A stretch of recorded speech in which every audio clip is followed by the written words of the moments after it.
Hello and welcome to this very interesting episode of the Shyft with Lilian Kelani. Thanks for tuning in and thanks for joining me today. I have a wonderful guest by the name Timoteo, and Tim, as I like to call him, is a healthcare professional who moved here from Portugal 4 years ago. Well, no, when he was 4, pardon me. So Tim has been here since you were little. Pretty much. Pretty much. Yeah. So Canada is basically your home since you were 4, right? Yeah. All right, and since then Tim has had to, of course, go to school and start working in various sectors of the medical field and ended up in mental health currently. Mm-hmm. So Tim, thank you so much for joining me. Well, thank you for having me. I know a lot of our guests have been very, very curious as to who's this guy on the poster and what's he going to say. Well, our topic today is talking about work and life. Is there ever a balance? Is there a way of balancing both? And for Tim, he's been through work and he's been through life, and it's a constant battle to be able to balance both. And that's what we're going to talk about today. So starting off, Tim, can you just tell our viewers a little bit about your background and your growing up here in Canada? Okay. Well, I'm originally, as Lilian was saying, from Portugal. I'm actually from the islands, the Azores, and from San Miguel, which is one of the biggest islands there. Nice. We moved here when I was 4 years old, turning 5, because my mom was moving here to be with my uncle and that side of the family. And also she wanted to give me a better opportunity for life, because the way the economy in Portugal wasn't the greatest. So from there, we moved here, and I've been here since then. So as I was growing up, I was raised with my uncles, my aunts. We were a small knit community of family, but a big family. You're so lucky. Yeah, we always were raised together. Like my grandmother pretty much raised a lot of us, as our parents were like working 2 jobs, trying to support us and everything.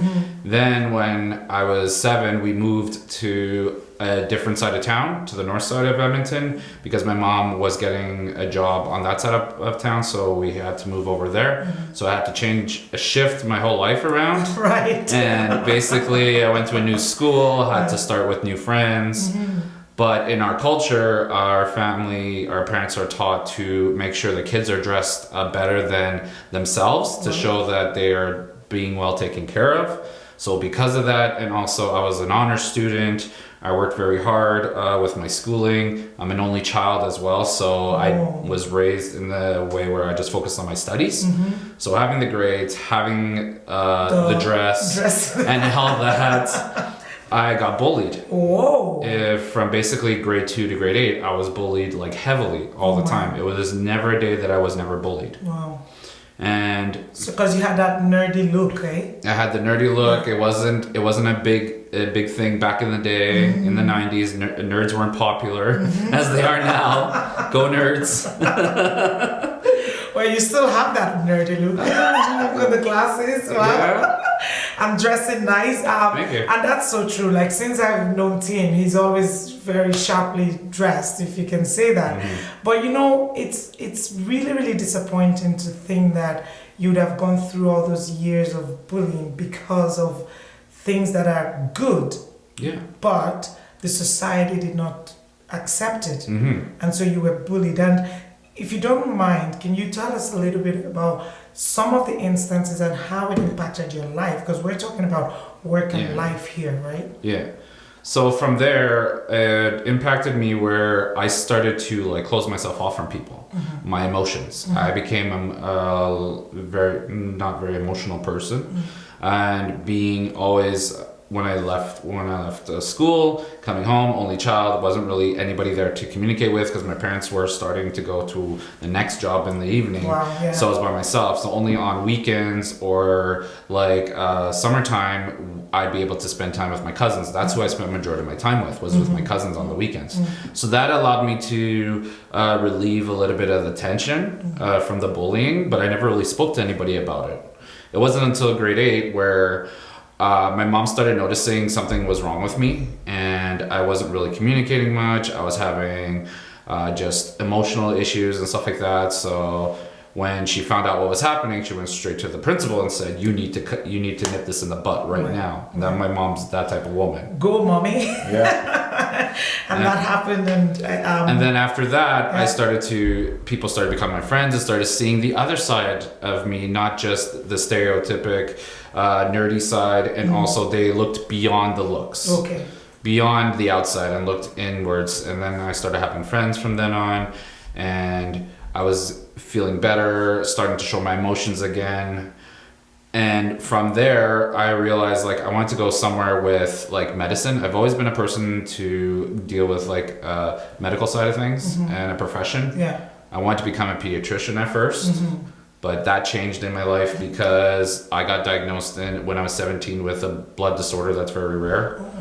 ITP. Most people don't know what that is. Not even a lot of nurses understand it. Basically, my issue is my autoimmune system shuts down when I'm very sick. So then my platelets are being attacked by the antibodies because they think they're viruses.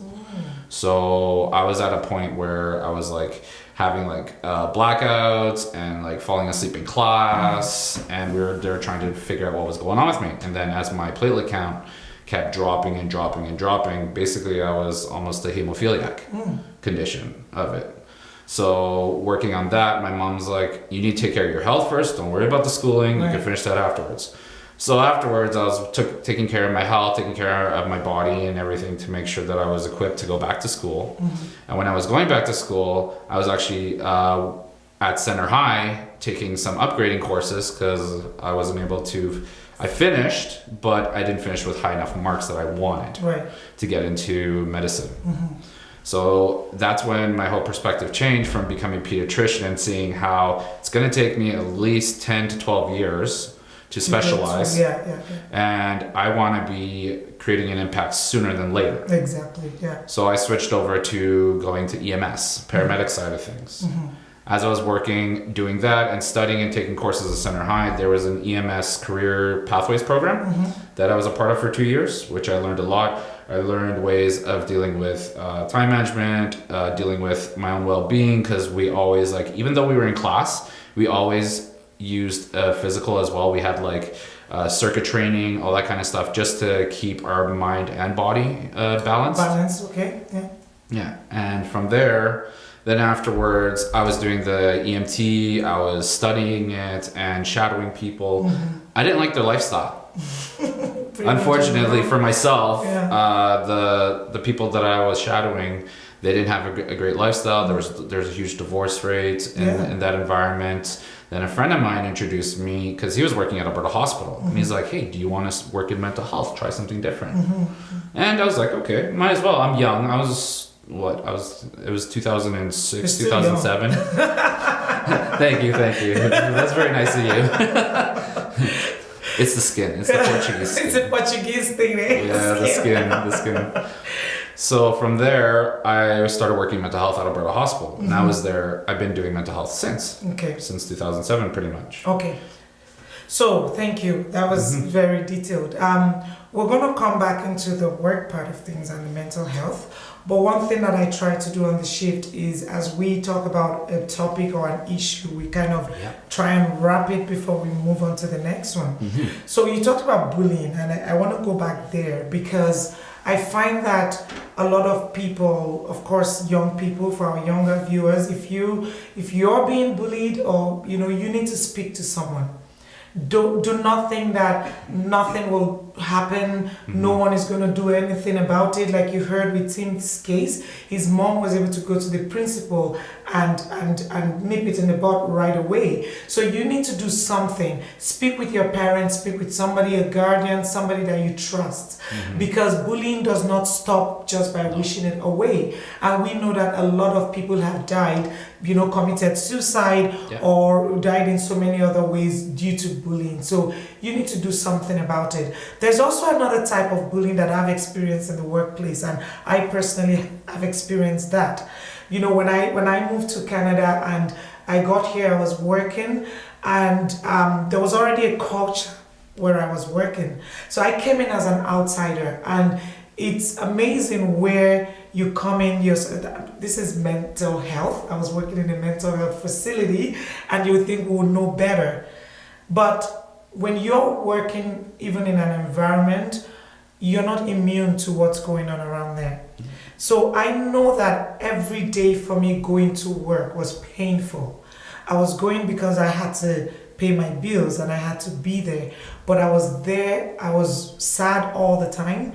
I couldn't, as much as I tried to mingle with these people, they kept, leaving me out of conversations. When people are talking and you come in and everybody just hush and keeps quiet and you're like, okay, they're talking about me. And it's all that mental torture, How can you actually thrive in an environment like that? Well, to answer your question with that, and actually I've been going through that in the last couple of years, working in the mental health area, because I had an injury with my back that took me out of work for about 9 months, because I had 2 relapses during that whole situation. And I felt like every time I was going back to work, people were talking about me, saying stuff behind my back. And I'm like, if you're gonna talk about me, please just talk to me face to face instead of behind my back and stabbing me. Because I thought I had friends there, and then I realized that some of them were actually not my friends. They were just taking care of the work related stuff and not actually looking at outside of work lifestyle and everything. So it was a lot to take in and deal with, and what I ended up doing was started counseling, because I also was in a relationship at the time, starting a new relationship, and my partner was saying, like, you need to communicate more. You don't really communicate with anybody. You don't show emotions. And that's happened because of the bullying, but also I've had a lot of people pass away in my life, actually friends that committed suicide because of like the stress of work life, family life, with their parents not agreeing to who they are sexually. So they committed suicide. And that really impacted me, where I wanted to go more and do more with mental health. And that's why I continued to stay in the field. But with the balance of the work and the lifestyle at home, I realized, like, I'm working in mental health, but I didn't realize that I myself was dealing with a victim with dealing with mental health myself. So I started seeing counselors through Homewood Health and asking them for help, and just starting to talk to somebody. And then I also saw my doctor. So it's important, if you are dealing with mental health, please talk to somebody, and please, it's very important to have a support system, because that's what's going to get you through your mental health breaks.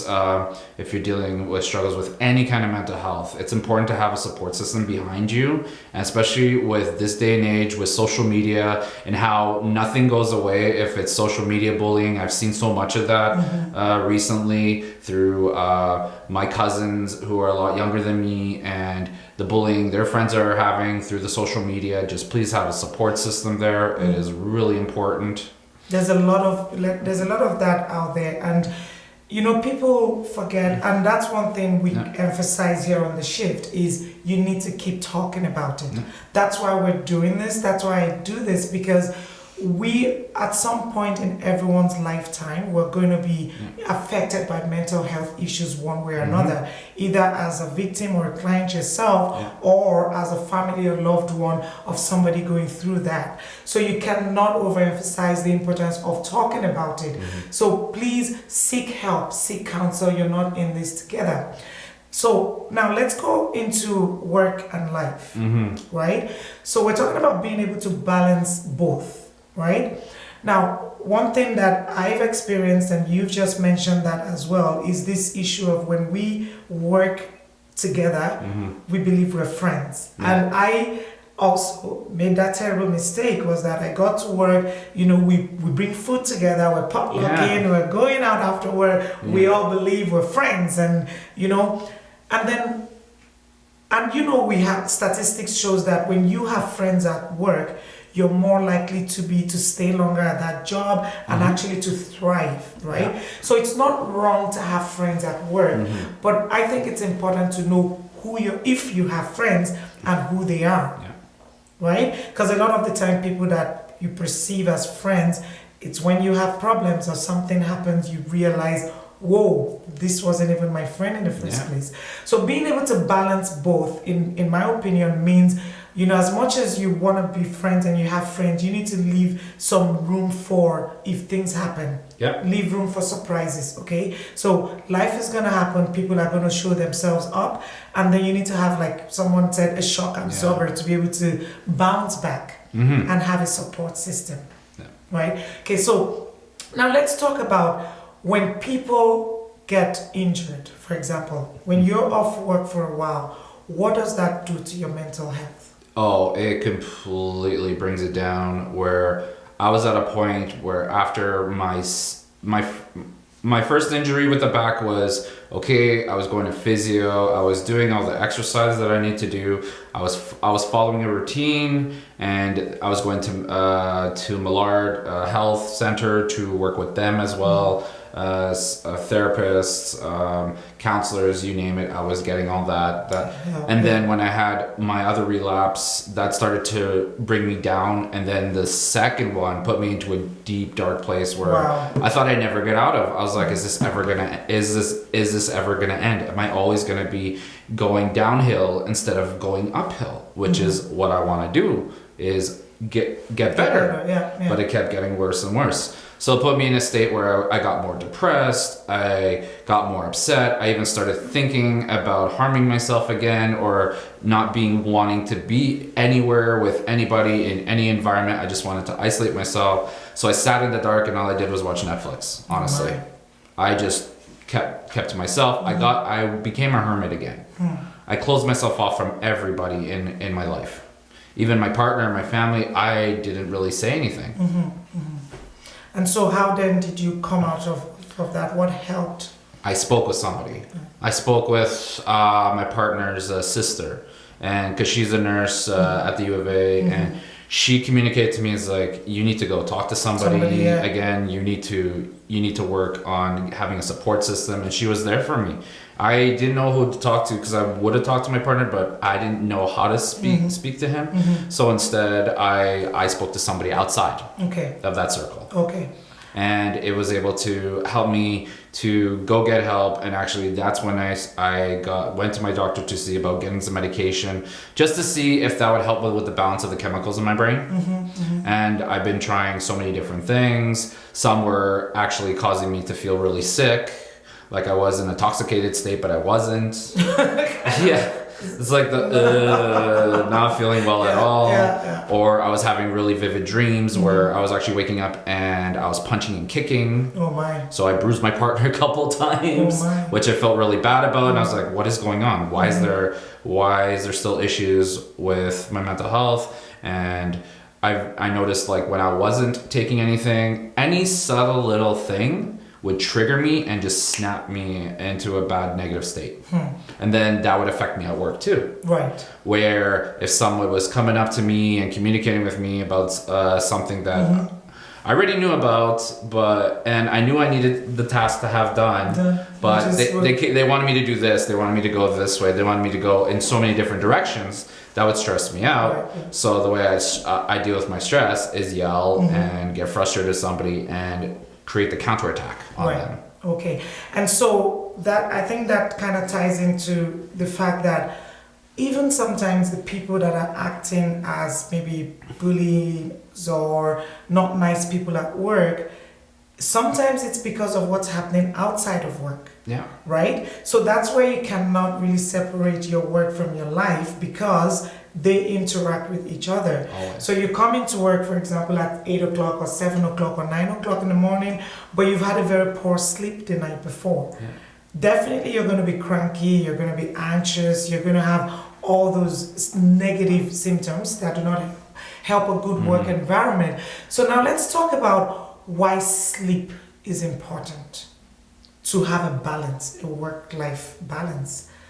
How do you think sleep helps Honestly, I don't know how sleep helps because ever since my back injury, I don't get proper sleep anymore. Wow. I wake up in the middle of the night in pain, and I never used to. I used to be pretty much like comatose at night. I'd hit the pillow and I'd wake up 7, 8 hours later and I'd be okay. Now I maybe get about like 3 to 5 hours of sleep max. And do you see that affecting your work in the day? Oh yeah.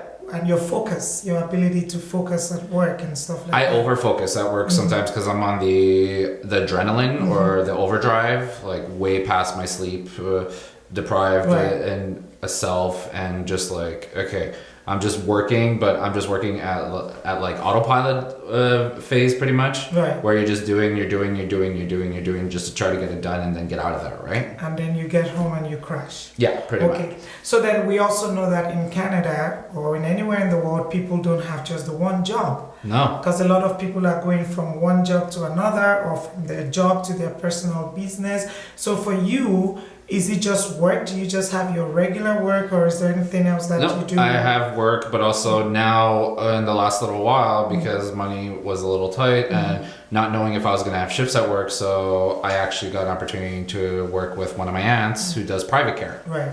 So I've been helping out a gentleman and his wife for the last few weeks now. I started recently, but it's been in the evenings, a couple of hours here and there, just for a little bit of extra money. Yeah. But also, 10 years ago, I got introduced into an organization of like building yourself, personal growth environment, and leadership skills, and wanting to grow in that area, because if I can grow in that area, then I can work better in mental health, because I do want to create an impact in mental health. But in order to create an impact in mental health, you have to have those leadership skills, those principles. You have to look after yourself as well, because if you don't look after yourself, you can't take care of anybody else. And also you need the money too, right? So I was like, I need to go find something that is becoming e-commerce, online market platforms, that kind of environment, so where I can grow. But also while I'm building a company, I also have mentors in my life that actually communicate with me on the business side of things, but also they communicate with me with life management and life skills. And that's something that I would love to touch on, is the life skills. So what I find a lot in a work environment is people know their profession, they have the skill, but when it comes to the life skills and the relationship, people really attitude and stuff like that isn't great. And that's why, and especially with being in Canada, and Canada being a very diversified culture, there's people coming in with their different cultures, and so what means something to me means something else to you. And that's the other part of things that happens at work that affect people and affects relationship. Because what I see as completely normal and polite, you take it as it's offensive to you and your culture. So how has culture actually influenced our work-life balance? How does culture influence our work-life balance? To me, I've noticed is with different cultures and different diversities in the workplace, it's, you see the way they communicate and you're thinking like, oh no, they're fighting or they're yelling at each other in their language, but no, they're just communicating, right? It's just louder conversations. Like in the with the Portuguese, it's like one speaks and it gets louder and louder. Like in the past, I used to think my parents were yelling at each other. No, they're just talking to each other. My mom's like, no, we're talking to each other. If we're yelling, you'll know we're yelling.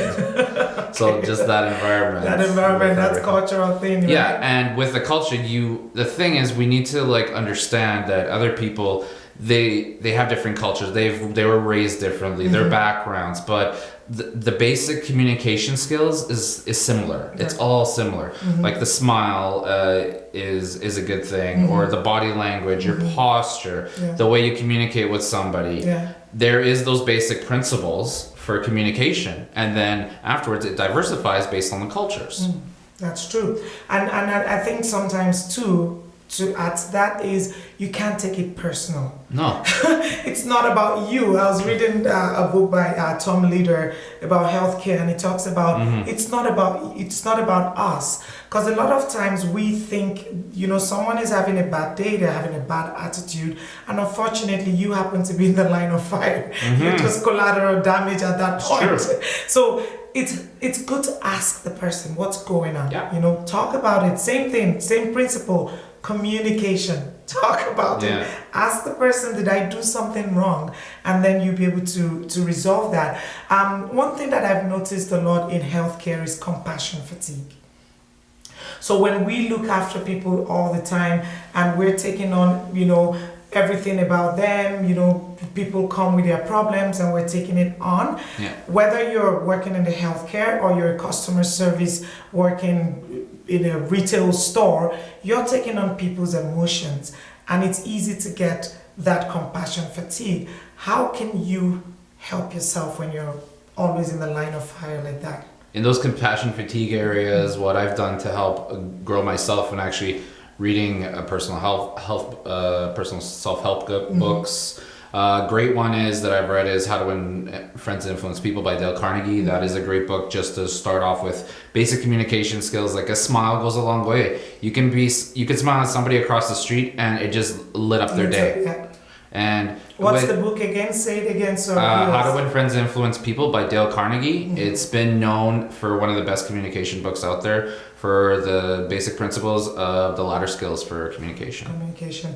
And comes back to the same thing, communication. It's all about communication. And also, if you find ways to cope with the stress or that fatigue and the compassion with, because it's so much going on, those emotions that are coming at you from your patient, from your clients, and just even in your home environment, because there's so many emotions happening, right? There's so much, yeah. What can we do to help to cope with that and actually balance that? Well, what I've come to do is, as soon as I'm done leaving work, I crank up my tunes and just listen to my music going home because it's my stress relief. Right. Or now what I've done is started communicating with my partner about things that are happening at work, but I don't say anything names or anything because you got to keep professionalism, right? So, and then I communicate about what I've had for struggles and being able to communicate with somebody about it, or even writing it down in a journal. I have a journal as well where I write down every day and I write down what's been going on in my life and things like that. So then I can look back and be like, okay, this day this was happening. What did I do to alleviate that stress? What did I do to compensate for everything that was going on that day? Right. And those are very great tips. The other one that I do, and I've had people do, is when you leave your home, because of course, we're not saying that the work is the only stressors or the most stressors. Sometimes it's even your home. I've heard people say going to work is a break from home. Sometimes. So, you know, whether your stressor is at home or at work, some people do this when you're leaving home. You pick a point on your way where you switch gears. So whatever is happening at home, you get to this point, say maybe somewhere on Henday or Whitemount if you're in Edmonton, and then you say, from this point, I'm done with home stuff. I'm going to focus on where I'm going or what I'm going to do. Same thing when you leave work, you're coming back in, you pick a spot. At that point, you focus and shift gears and you say, work is done. I need to focus on my home or what else I'm doing. That's one way. The other thing is getting a recreational activity, you know, find something you enjoy doing. If it's going to yoga, meeting friends, music, for me it's music. When I'm having a stressful time, I sing or I crank up a tune. I pray as well. Whatever your thing is to do, just make sure that you're doing something that rewarding yourself, right? At the end of the day, sometimes when you get your paycheck, you're like, okay, I've worked for 2 weeks. I might not have a dime to my name in this money, but $50, I'm gonna go have a good time, enjoy myself, reward yourself. Just make sure that you're doing something that really works for you, because you don't want to be burnt out. Because the other part of this is people keep working and they get burnt out, and you cannot look after somebody else if you do not look after yourself. So let's talk a little bit about being burnt out and how that really, if you've had some experience in that, very much so. And how you were able to come out of that, because sometimes you just need to take time off work. I've had to do that where it's been like a go at work, either working a night shift or working days or evenings, whatever shift it was, and just keep going and going, and then coming home and your mind is still focused on work. It's like it's just repetitive, like home to work, home to work, home to work, and all you're thinking about is work environment. And I've even dreamt of work, which is like, whoa, that's way too much. Done that a few times. Way too much with work.